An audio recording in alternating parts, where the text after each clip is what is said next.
மனித இயந்திர இடைமுகங்கள் குறித்த ஜியான் பட்டறை திருச்சி என்ஐடி கல்லூரியில் நடைபெற்றது. திருச்சிராப்பள்ளி தேசிய தொழில்நுட்ப நிறுவனத்தின் கருவி மற்றும் கட்டுப்பாட்டு பொறியியல் துறை ஐசிஇ ஜியான் ஆதரவு பெற்ற ஒரு வார பட்டறையை மனித இயந்திர இடைமுகங்கள் மற்றும் மறுவாழ்வு பொறியியலில் அதன் பயன்பாடுகள் அறிமுகம் என்ற தலைப்பில் தொடங்கியது. இந்த திட்டத்தை இந்திய அரசின் கல்வி அமைச்சகத்தின் கல்வி நெட்வொர்க்குகளின் உலகளாவிய முன்முயற்சி ஜியான் ஆதரிக்கிறது. இந்த பயிலரங்கத்தை திருச்சிராப்பள்ளி என்ஐடி இயக்குனர் டாக்டர் ஜி அகிலா முறையாக தொடங்கி வைத்தார்.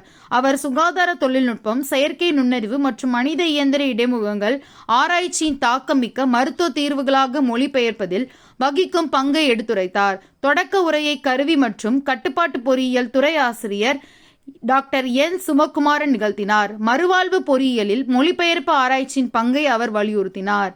ஐசிஇ துறை தலைவர் பேராசிரியர் டாக்டர் கே ஸ்ரீனிவாசன் உயிரி மருத்துவ மற்றும் மறுவாழ்வு ஆராய்ச்சியை முன்னேற்றுவதில் துறையின் வலுவான இடைநிலை மற்றும் பலதுறை அணுகுமுறையை வலியுறுத்தினார்.